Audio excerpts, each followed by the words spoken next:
E aí, pessoal, tudo bem? Aqui é a Cristiane, professora de Física de novo, né? E hoje eu resolvi falar um pouquinho para você sobre a matéria do PET 2. Essa semana a gente vai começar a trabalhar com o PET 2, né? E a gente vai começar a ver aí o conteúdo. Da última vez a gente ficou meio bagunçadinho assim, mas a gente vai tentar organizar para toda semana lançar a videoaula e o PET. Agora a escola resolveu que a gente postasse toda semana o formulário do PET da semana, as atividades, em formato de formulário lá pela plataforma de aprendizagem do Classroom, do sala de aula, porque a gente consegue, com isso, fazer com que vocês entreguem as atividades de uma forma mais organizada, cada professor vai ter acesso ao seu e a escola vai conseguir um banco de dados mais organizado do que vocês ficarem mandando 1 milhão de fotos todas separadas e meio bagunçadas. Então, nesse sentido, a gente agora vai trabalhar para vocês irem preenchendo esses formulários, vocês irem aprendendo um pouquinho mais sobre esses temas, né, dos PETs. E aí eu vim aqui para isso. Então, a gente vai falar sobre o primeiro tema, que é espelhos. A gente vai falar primeiro sobre os espelhos planos e posteriormente sobre os espelhos esféricos, que são os temas das semanas aí, tá bom? Então, inicialmente, vamos falar sobre os espelhos planos. Vou compartilhar com vocês aqui minha tela para vocês irem acompanhando. Então, gente, a gente vai falar sobre os espelhos planos e vamos lá. Então, gente, um dos fenômenos ópticos, né, um dos fenômenos que a luz tem é a reflexão, especialmente a reflexão regular.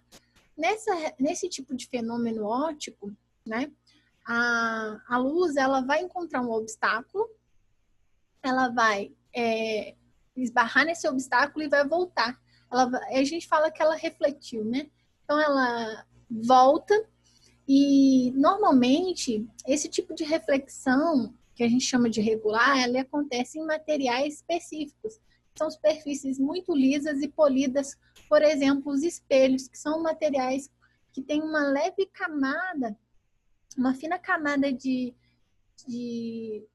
tipo um metal brilhante, né? Que faz com que ele tenha aquela propriedade bem polida, muito lisa, né? E muito reflexiva. Então, olha aqui o desenho, né? Só mostrando. Esse desenho é um desenho de uma reflexão regular, onde os raios vão incidir e voltar de forma bem organizada. Aqui tem uma imagem de um espelho, tá? A gente tem dois tipos de espelho. O que a gente chama de espelhos planos e os espelhos esféricos. Os espelhos planos são aqueles espelhos onde a gente tem em casa, que a gente usa para olhar o cabelo e tudo, para a gente se ver, né? É o espelho que a gente vai trabalhar agora. Os espelhos esféricos são outro tipo de espelhos, que a gente também vai trabalhar daqui a pouco. E esses espelhos esféricos, eles têm a seguinte característica. Eles podem aumentar ou diminuir a imagem, dada a circunstância que eles podem ser usados. Por exemplo, os espelhos que a gente usa para fazer a sobrancelha, aqueles espelhos redondos que aumentam, né, o tamanho, eles são espelhos esféricos, por essa característica de conseguir aumentar visualmente a imagem de um objeto. E também tem espelhos esféricos que servem para diminuir, como os espelhos usados nos retrovisores de carro. Eles têm essa propriedade. Agora a gente vai falar um pouquinho sobre os espelhos planos. Primeiro, a gente vai falar geometricamente, tá? Porque o espelho plano ele tem uma representação, um desenho que representa esse espelho. O espelho plano ele é desenhado da seguinte forma. Esse desenho aqui com uma reta e uns tracinhos representa o espelho. O lado que tem os tracinhos sempre é o lado onde não tem reflexão. Seria o lado de trás do espelho, onde não tem reflexão. Esse lado que não tem tracinhos é onde reflete. Ou seja, a parte que a gente vê na nossa imagem. Então, isso aqui é o desenho de um espelho. Além disso, a gente tem que pensar em outros elementos que envolvem os espelhos e a sua formação de imagens. Isso daqui é um raio incidente. Ele é o raio de luz que vai sair de um objeto e vai chegar ao espelho, né? Então, por isso que ele chama incidente. Por quê? Porque é o raio que vem e incide no espelho. Ele é o raio que vai partir do objeto. Quando ele chega no espelho, como o espelho é um material ótimo para reflexão, esse raio vai refletir, ou seja, ele vai bater e voltar. Ele vai voltar e ele volta como raio refletido, né? Que é o chamado RR aqui.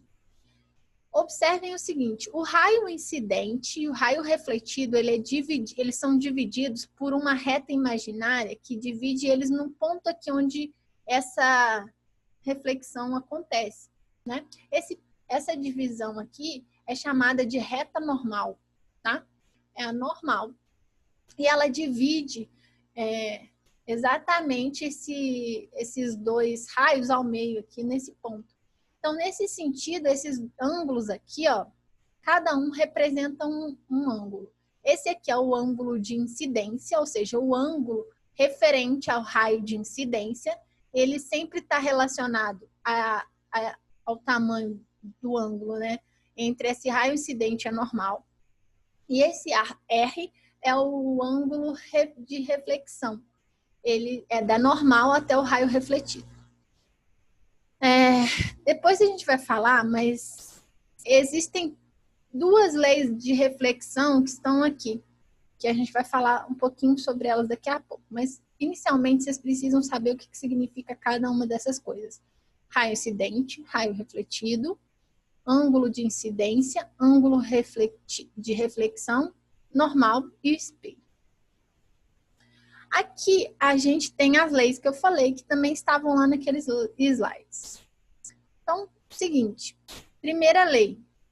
O raio incidente é normal e o raio refletido são coplanares. O que significa dizer que eles são coplanares? Significa que todos os três estão no mesmo plano, estão na mesma dimensão aqui de plano, tá?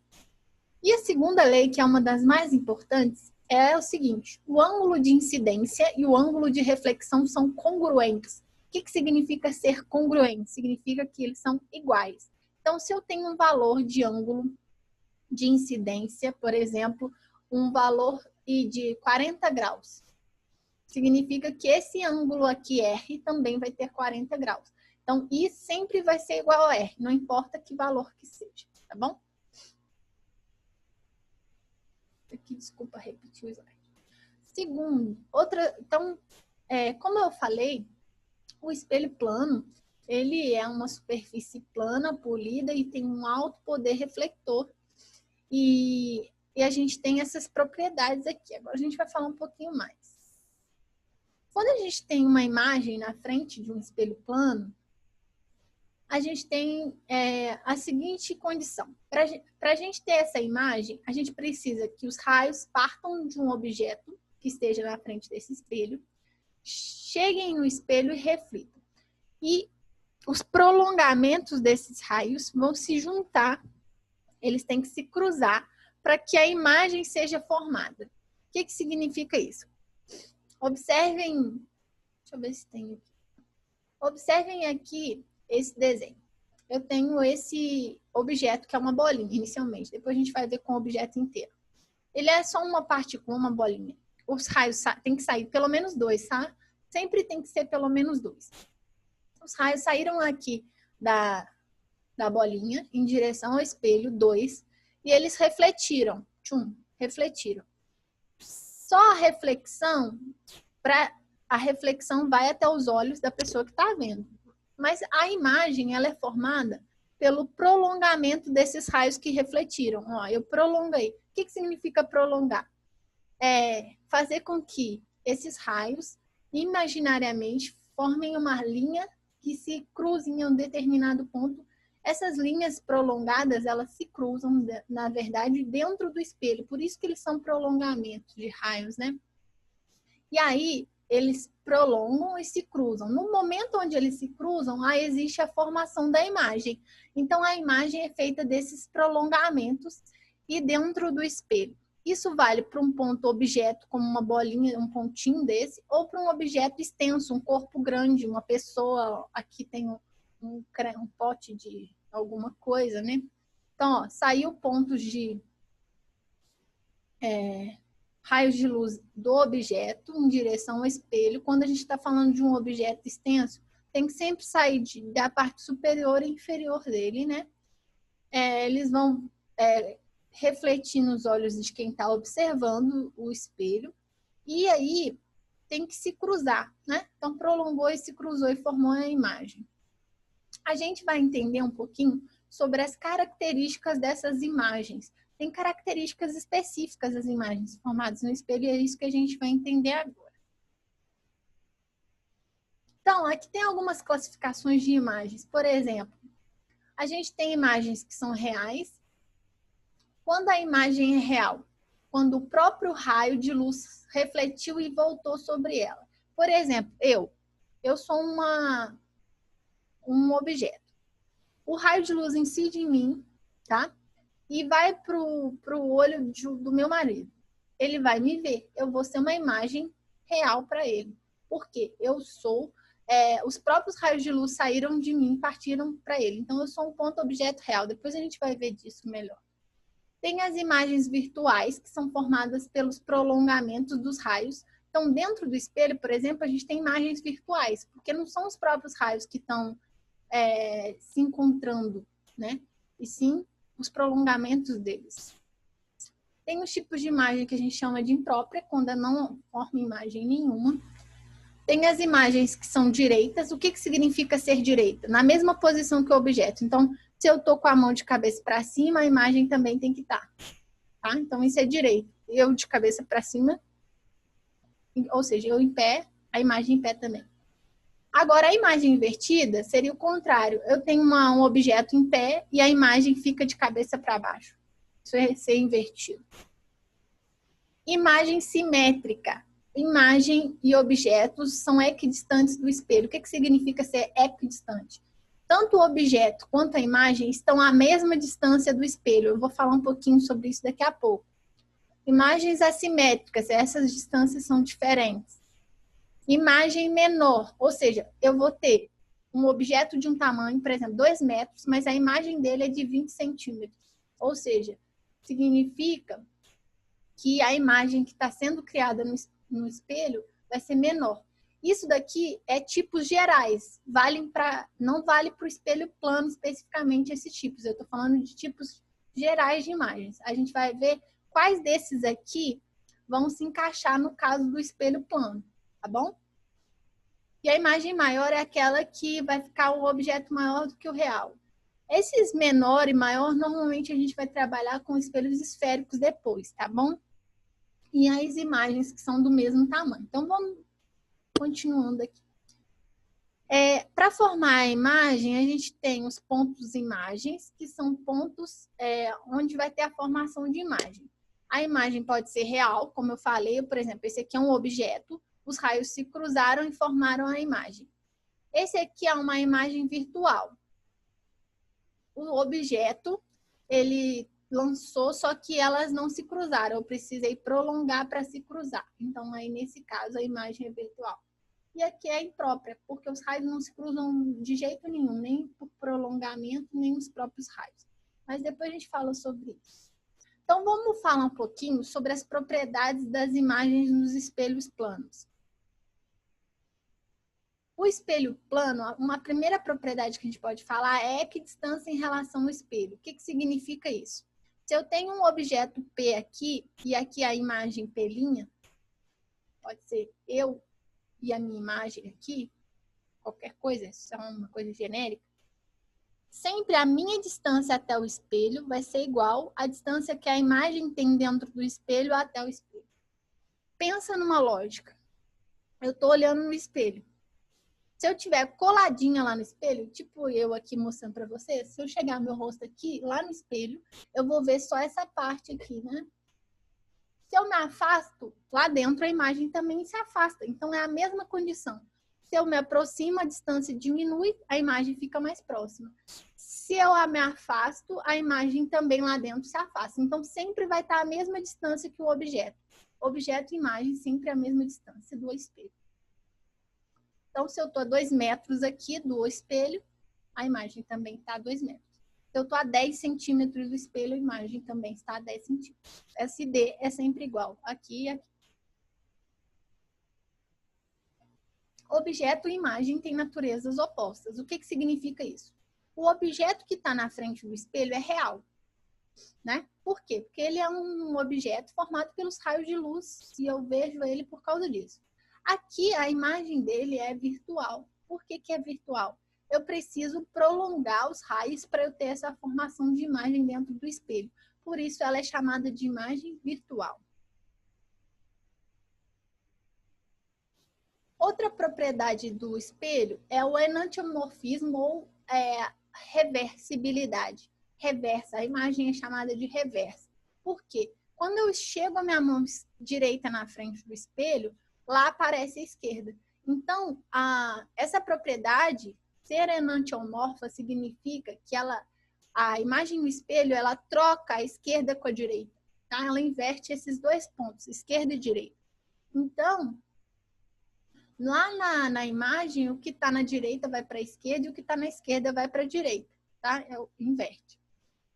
Então, se você tem uma coisa escrita na sua roupa, na sua blusa, por exemplo, e vai para frente de um espelho, vai aparecer lá completamente o contrário, como essa imagem aqui. O menino está com a blusa Unesp e lá vai aparecer desse jeito, ou seja, de trás para frente, começando pelo P, sempre invertido, tá? Um exemplo que tem sobre enantiomorfismo é, por exemplo, o fato do bombeiros, né, e ambulância, especialmente, virem escritos na frente, sempre invertidos, à esquerda e à direita, eles vêm escritos de trás para frente, desse jeito, porque quando a pessoa que está no carro da frente olha pelo retrovisor, ela consegue ler o nome lá do carro, por exemplo, ler bombeiros direitinho, porque quando está aqui está inverso, quando eu coloco no espelho, isso conserta e fica certinho. Ou seja, se eu pegasse isso aqui e colocasse no espelho, ia aparecer bombeiros escrito direitinho do lado certo. E eu ia conseguir entender direitinho e dar licença para esses carros que têm prioridade passarem, tá? Então, é um exemplo que aparece muito sobre essa propriedade, que chama enantiomorfismo ou reversa, a propriedade de ser reverso. Então, gente, só para caracterizar de uma vez, a imagem conjugada por um espelho plano tem essas propriedades aqui. Sempre essa imagem vai ser virtual. Ela é direita, porque eu chego na frente do espelho, eu olho, se eu estou em pé lá, eu também estou em pé, não estou de cabeça para baixo lá, né? Então, por isso que ela é direita. Direita significa que está no mesmo sentido que o objeto. Ela é equidistante, ou seja, a mesma distância que a imagem está do espelho, eu também estou do espelho. Do mesmo tamanho, então se eu tenho 1,80 m, lá no espelho eu também tenho 1,80 m, então tem a mesma altura, tá? Então, aqui, ó, se eu tenho 1,80 m, a imagem também tem 1,80 m. Se eu tenho 50, ela também tem 50. Então, é a propriedade de imagem e objeto sempre terem o mesmo tamanho. E também ela é reversa ou enantiomorfa, ou seja, ela troca a esquerda com a direita, ok? Então, essas características aqui são super importantes e elas são as bases que vão ser muito cobradas em relação aos espelhos, tá? Além da primeira e segunda lei, especialmente a segunda lei que fala sobre os ângulos de incidência e reflexão serem iguais nos espelhos planos, tá bom? Outra relação que a gente tem sobre espelhos é que a gente pode associar esses espelhos planos. O que significa associar? Colocar mais de um espelho plano junto. Uma dessas associações é a associação em paralelo, ou seja, eu vou colocar um espelho diante do outro. Quando eu faço isso, eu vou ter uma série de reflexões sucessivas, ou seja, um objeto vão ter várias imagens dele mesmo, porque aí vai tipo assim, eu tenho um objeto, ele vai refletir, bater no espelho, vai voltar para o segundo espelho, vai refletir, vai voltar para o primeiro, e aí vai ficar esse jogo de vai e volta infinito. Sempre um refletindo a imagem do outro. Então, nesse caso, olha só, esse aqui é um exemplo, tem uma moça, e ela é refletida infinitamente dentro desses espelhos. Então, sempre eu vou pôr eles assim, um paralelo ao outro, para essa situação.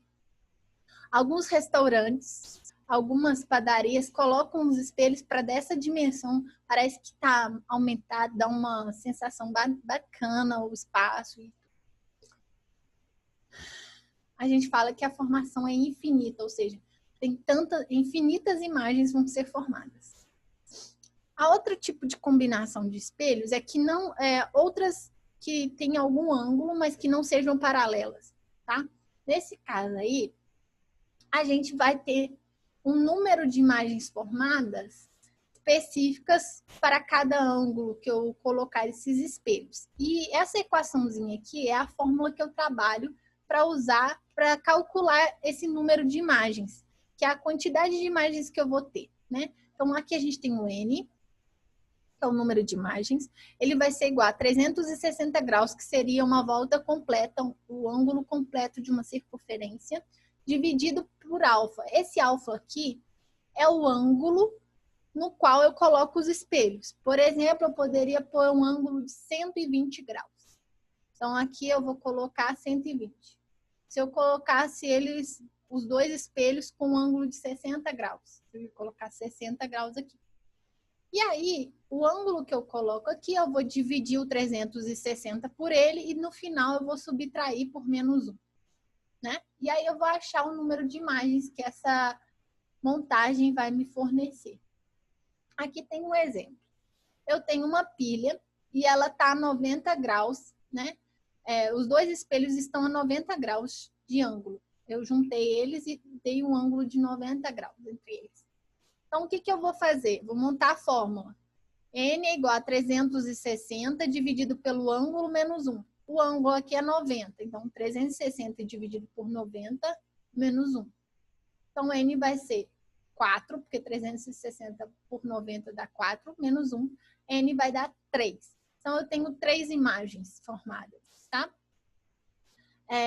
Então, a gente sabe aqui que para um ângulo de 90 entre dois espelhos planos, a gente vai ter a formação de 3 imagens. Quanto menor for esse ângulo, tá? Mais imagens eu vou ter. Quanto maior o ângulo, menos imagens eu vou ter. Então, se eu diminuir esse ângulo aqui, mais, eu vou ter mais imagens. Quanto menor esse ângulo, mais imagens eu vou ter, tá bom?